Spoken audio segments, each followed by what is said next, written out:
Guys, so welcome back to DCC. और आज की वीडियो हमारी पिछले वाले पार्ट का कंटिन्यूशन होने वाली है, जो कि था कोडिंग और डिकोडिंग। तो लास्ट क्लास में हमने अल्फ़ाबेट कोडिंग के बारे में डिस्कस करा था। अगर आपने वो वीडियो नहीं देखी है तो प्लीज़ पहले आई बटन पर जाके वो वाली वीडियो देख लीजिए, तो आपको ये वीडियो समझने में थोड़ी आसानी होगी। सेकेंड, हमारे पास जिस टाइप की कोडिंग आती है तो वो होती है नंबर कोडिंग। अब नंबर कोडिंग क्या है, हमें याद होगा कि हमने लास्ट वीडियो में हर अल्फ़ाबेट को क्या करा हुआ था, एक नंबर असाइन करा हुआ था। तो अब हमको क्या करना है, उन नंबर्स को कुछ ऑपरेशंस परफॉर्म करने हैं कि हमारा जो मीनिंगफुल उसने हमको कोड दिया होगा वो कोड फॉर्म हो जाए हमारे पास। ठीक, तो अब मेरे को करना क्या है, नंबर कोडिंग में सिर्फ ऑपरेशंस परफॉर्म करने हैं। ठीक, परफॉर्म ऑपरेशंस। ठीक, तो कैसे ऑपरेशंस परफॉर्म कर सकते हैं हम या तो कुछ कॉमन ऑपरेशंस जो होते हैं, या तो हमारे पास सम ऑफ देयर ऑर्डर्स हो सकता है ना। जो उसने हमको अल्फ़ाबेट दे रखे हैं उनका जो ऑर्डर आता है अल्फ़ाबेट की डिक्शनरीज में, तो उनको अगर मैं सम कर दूं तो मेरे पास हो सकता है कि वो ऑर्डर बन सकता है। या तो मैं क्या कर सकता हूं, उनका जो ऑर्डर है उसका रिवर्स में जो ऑर्डर होगा। ठीक, जैसे अगर मैं सपोज करूं ए होता है मेरे पास 1, तो ए का अगर मैं उल्टी साइड से गिनना स्टार्ट करूं तो ए का कोड हो सकता है 26। ठीक है ना, तो रिवर्स ऑर्डर में जो उनका है उसका सम कर सकता हूँ।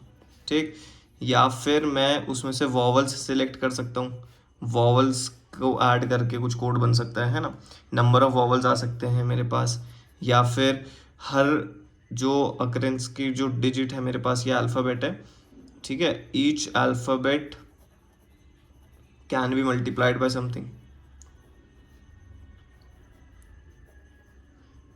है ना। कि जैसे मान लीजिए कोई नंबर दे रखा है हमको, या कोई वर्ड लिखा हुआ है, उस वर्ड को जिस ऑर्डर में उसके अल्फ़ाबेट्स आ रहे हैं, ठीक है, उनके साथ उसका मल्टीप्लिकेशन कर दिया उसके नंबर का जो सीक्वेंस होता है उसके साथ, है ना। तो कुछ सर्टेन ऑपरेशंस हैं। अब ये जितने ज़्यादा क्वेश्चंस हम प्रैक्टिस करेंगे उससे हमको आइडिया लगते रहेगा कि अच्छा ये चीज़ भी हम परफॉर्म कर सकते हैं। किसी को हो सकता है किसी का स्क्वायर्स करना हो, है ना। तो वो हम कुछ एग्जांपल्स देख लेते हैं इसके, ताकि आपको समझ में आ जाए कि हम लोग कैसे कैसे अप्रोच लगा सकते हैं इन क्वेश्चंस में। तो अब कुछ क्वेश्चंस प्रैक्टिस कर लेते हैं। सो जो उसने हमें पहला क्वेश्चन दिया है उसमें बोला है कि in a certain code New York is written as 111, how is New Jersey written in that code.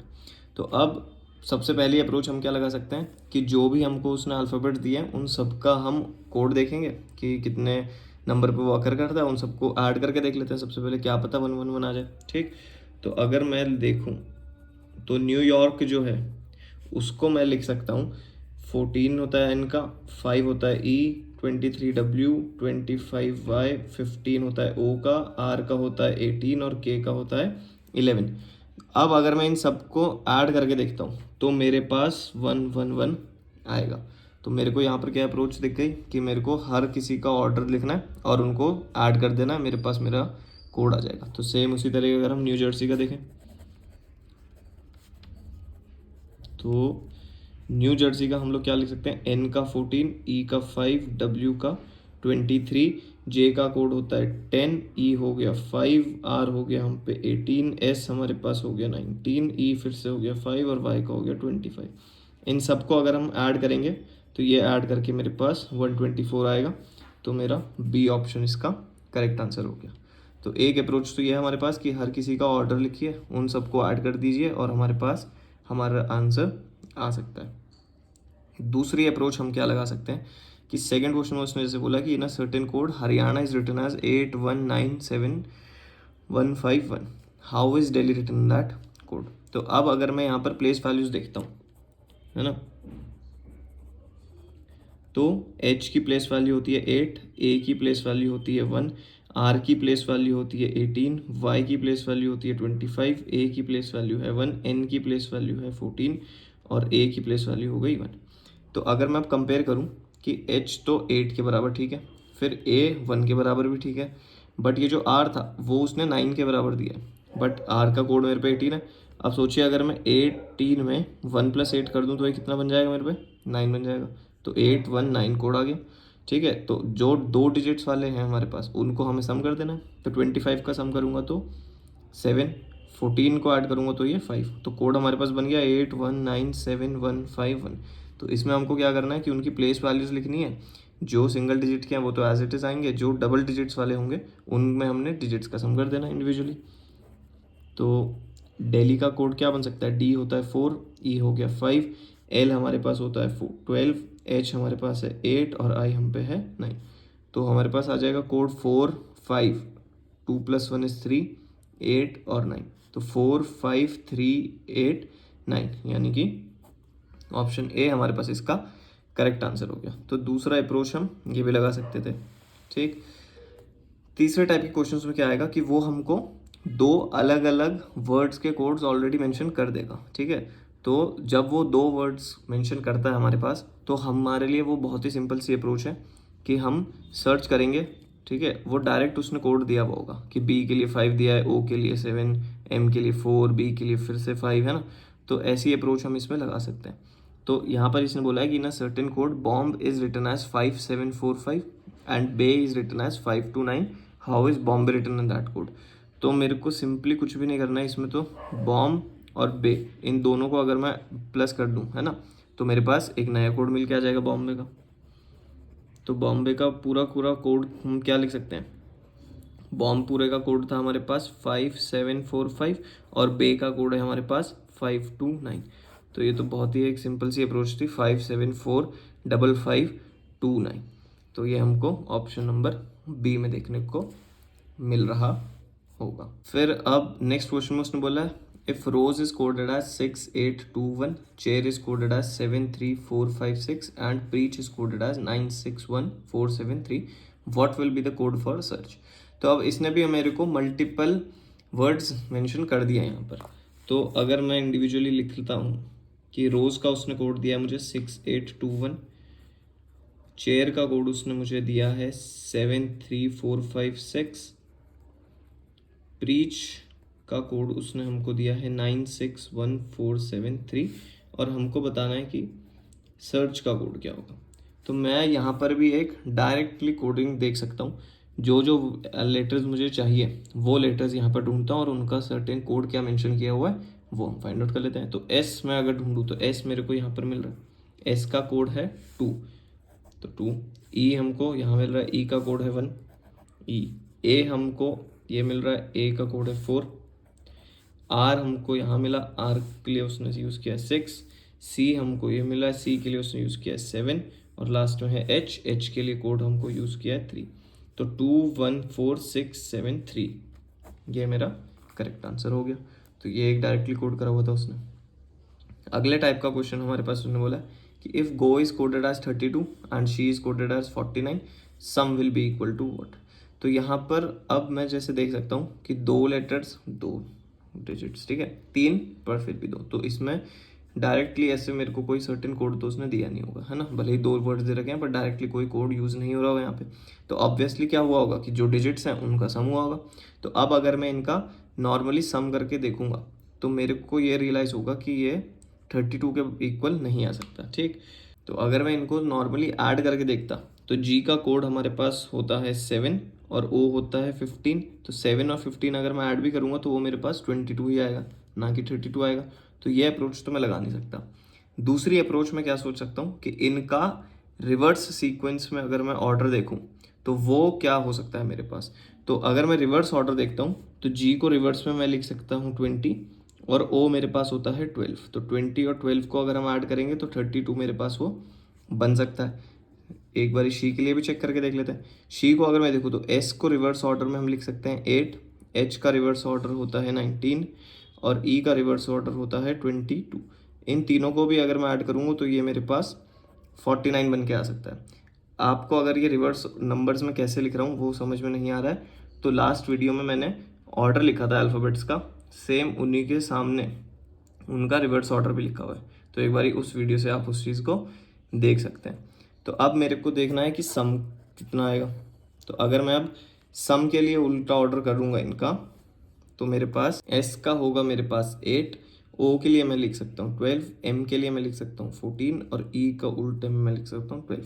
अगर मैं इन सबको ऐड करूँ तो इन सबको ऐड करके मेरे पास आएगा 56। तो ऑप्शन ए मेरा इसका करेक्ट आंसर हो सकता है।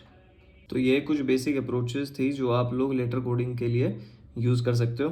प्रैक्टिस वर्कशीट मैं टेलीग्राम चैनल पर डाल दूंगा, तो जितनी ज़्यादा प्रैक्टिस करेंगे आपको ज़्यादा अप्रोचेस पता चलती रहेंगी। जो आपसे नहीं होंगे सॉल्व तो उसके लिए आप मेरे को टेलीग्राम पे मैसेज या इंस्टाग्राम पे भी डीएम कर सकते हैं।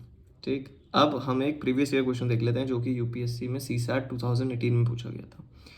तो एक बारी इसको पढ़िए और इस वीडियो को पॉज करके अगर आपको इसका करेक्ट आंसर आ गया है, इसमें क्या कर सकते हैं, तो वो कमेंट सेक्शन में मेंशन कर दीजिए। अगर हम इस क्वेश्चन को फिर से देखें तो इसमें हमको फिर से उसने 2 वर्ड्स दे दिए, एक रमन और एक दिनेश। सब जब हमने अप्रोच क्या सोची थी कि जब 2 वर्ड्स दिए हैं तो हम डायरेक्टली कोडिंग उसकी देख सकते हैं, है ना, अगर इक्विवेलेंट होगा। तो 5 लेटर्स इसमें, 5 कोड हमें इसमें दे दिए, 6 लेटर्स और 6 डिजिट्स में। तो सिंपली मेरे पास इसमें क्या हो रहा है, डायरेक्ट कोडिंग यूज हो रही होगी। तो रमन को उसने लिखा था 1 2 3 4 5 और दिनेश को उसने लिखा था 6 7 5 8 4 9। मुझे चाहिए हमन के लिए, तो मैं H देखता हूँ। H का कोड उसने यूज़ किया 9, A के लिए उसने यूज़ किया है 2, M के लिए उसने यूज़ किया है 3, फिर A के लिए यूज़ किया था 2 और लास्ट में M के लिए यूज़ किया था 3। तो 9 2 3 2 3 would be my right answer. तो इसका option number B correct answer होगा। तो इस वीडियो में हमने बात करी थी अभी तक नंबर कोडिंग की। नंबर कोडिंग में ही जैसे ये 2 लेटर्स वाले थे, इन चीज़ को मैंने आपको डायरेक्ट कोडिंग बताई ना, है ना, कि जो मेरे को उसने लेटर्स दे रखे हैं उसके रिस्पेक्ट में उसने एक सर्टेन नंबर ऑफ मेरे को वैल्यू मेंशन कर दी। तो सेम इस चीज़ को जो हम बोलते हैं वो हमारे पास होती है डायरेक्ट कोडिंग। तो जो अप्रोच हमने यहाँ पर लास्ट वाले क्वेश्चन में अप्लाई करी कि हमको जो जो उसने लेटर्स या सिंबल्स दे रखे हैं, है ना, हर एक लेटर या हर एक अल्फ़ाबेट के लिए हमको सर्टेन वैल्यू असाइन करी हुई है, इस चीज़ को हम बोलते हैं डायरेक्ट कोडिंग। तो डायरेक्ट कोडिंग के लिए हमको कुछ नई चीज़ पढ़ने की ज़रूरत नहीं है, इसमें सिर्फ इतना ही हमको याद रखना है कि ऑल द लेटर्स या अल्फ़ाबेट्स या symbols are assigned a direct value. अब ये वैल्यू कुछ भी हो सकती है, नंबर्स की फॉर्म में हो सकती है, सिंबल्स की फॉर्म में हो सकती है, और ये कंपैरेटिवली काफ़ी आसान होता है कि हमको सिर्फ देखना है कि कौन से डिजिट को, कौन से अल्फ़ाबेट को उसने क्या कोड करा है, और सिंपली उससे हम अपना आंसर बना सकते हैं।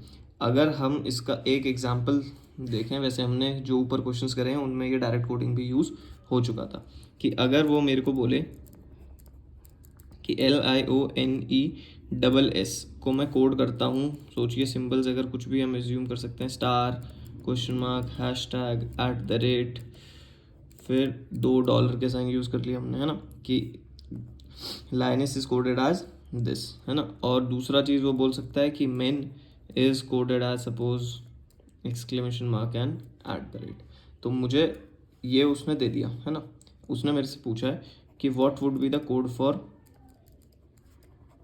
मिशन, के लिए मेरे को कोड निकालना है। तो अगर यहाँ डायरेक्टली मैं वो यूज़ करता हूँ जो कोड उसने मेरे को प्रोवाइड करे हुए, तो मैं क्या देख सकता हूँ कि M के लिए उसने मेरे को कैप का इस्तेमाल करा हुआ है, फिर I के लिए हमारे पास हैशटैग यूज़ हुआ है, S के लिए हमारे पास $साइन यूज़ हुआ है, I के लिए हमने देख चुके हैं क्या था, हैशटैग, O हमारे पास यूज़ किया है उसने क्वेश्चन मार्क, और N के लिए यूज़ करा है उसने @।